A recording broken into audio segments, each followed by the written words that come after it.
What is up, guys? Actually a beautiful day. As you can see, I have the door open.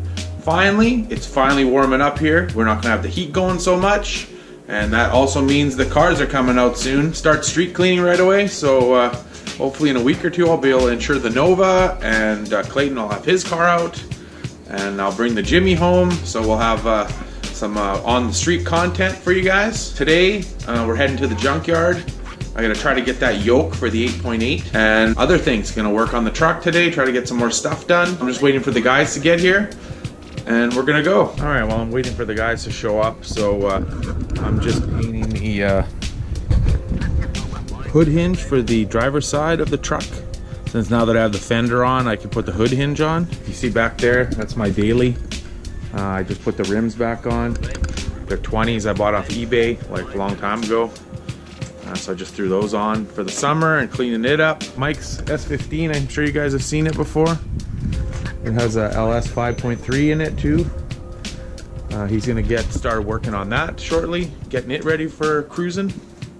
So we'll see that in an upcoming video. Trying to clean up the rust on those wheels, and we're gonna do something about this rust on the box too. Keep an eye out for that one. All right, so we're back from the junkyard. Mike didn't want to do any filming there, so you can blame him for that. We got some stuff from the junkyard. I finally got that yoke. Here it is.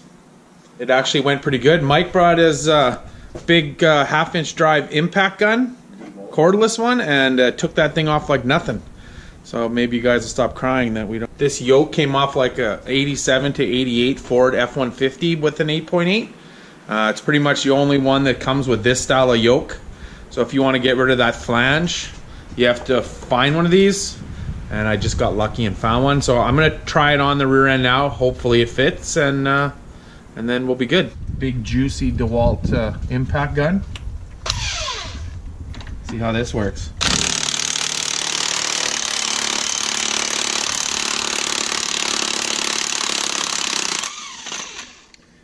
Nice, like butter.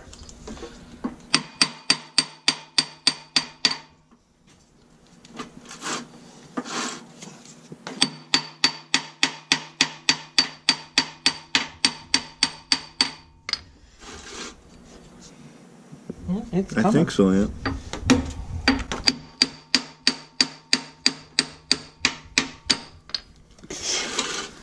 That's your safety hat?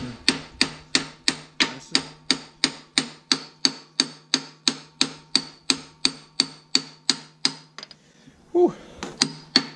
It's coming now. Alright, there it is. Looks the same, sees? Oh, different seal setup maybe, or no? Well, I'm not going to tighten it on there, but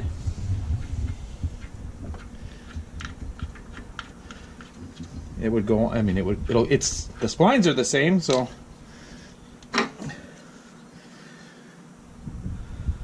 no, it's the same. Like this is the same ring as here.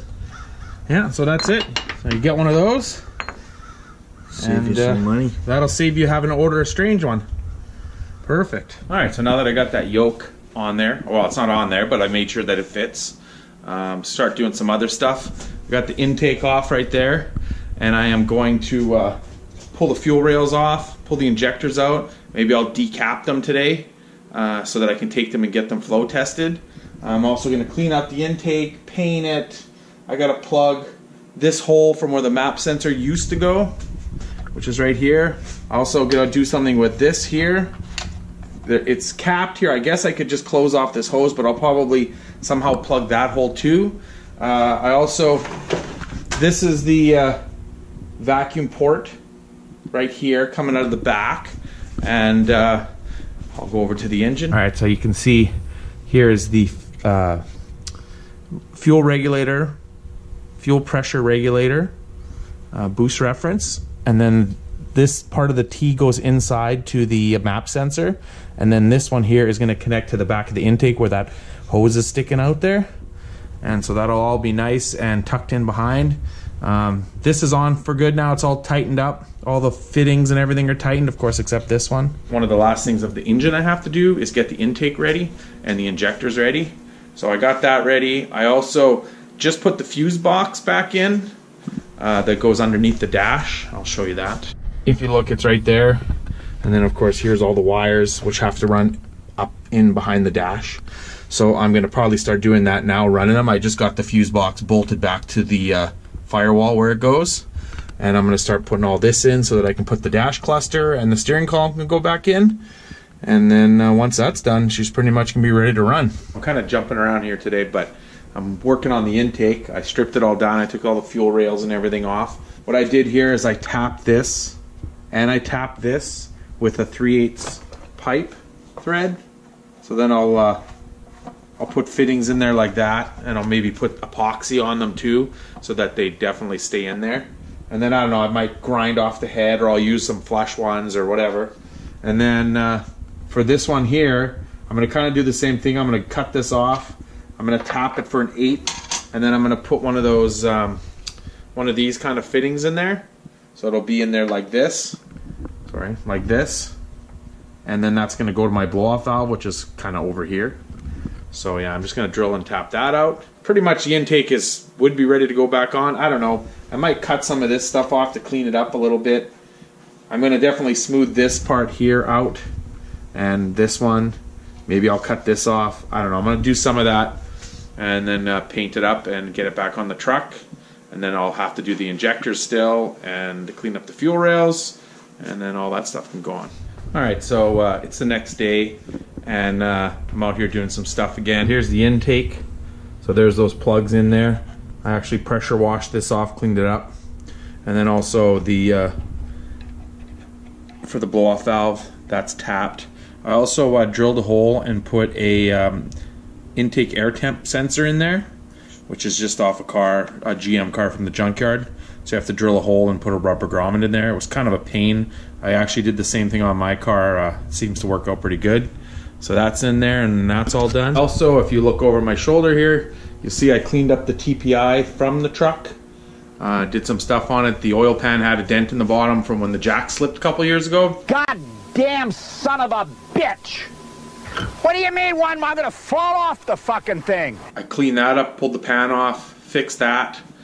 Just cleaned the engine up because I want to sell it. So get rid of that thing and use the money towards building that 8.8. And right now I am working on this front fender, doing all that body work. Not really showing any of it because it's kind of boring, and I already did the other fender and showed you guys, but I'll kind of keep you updated. I already got this part pretty smooth. I'm just doing up here now, and then I got to do here, and of course over here. This part right here, I don't think I'm going to put any body filler on there because it's going to get hot because the turbo's like right there. So I think I'm just going to cover that with some of that metal foil tape, reflective chrome tape or whatever. I'll put some of that on there. That should help. Plus, like I said, it's pointless to put body filler there because it would just like get hot and fall off anyways. So yeah, I'm going to continue working on this fender, and I'll show you when I get some progress done. Here's where I'm at now with the fender. I got this all smoothed out here. I got this all done here. Turned out really good. Like I said, this part I'm just gonna leave. I'm gonna cover with that metal tape, and I'll probably go up to like here with that tape and down, you know, try to make it look good. But like I said, there's no point in the turbo's really close here. It'll melt this like nothing. Then I also got a little bit in here done. Plus I also did in here where I had cut the fender to raise it to get the body line to the right spot. So that's done. I still got to put some more in there, and then I got to just do this top coat here, and it'll be done. Here's where I am. I put a coat of body filler on this part, sanded it all out, and then shot it with a couple coats of primer, and now I'm going to shoot it with 2 coats of flat black, and then I'm going to put on like 2 or 3 coats of the semi-gloss black. Also paint the edge blue like I did on this fender. And then the fender will be ready to go on. That's going to be it for this video. In the next video, I'll be putting the fender on and the intake and maybe some other stuff and getting this thing ready to run. So like always, like, comment, subscribe, share with your friends, and we'll check you later.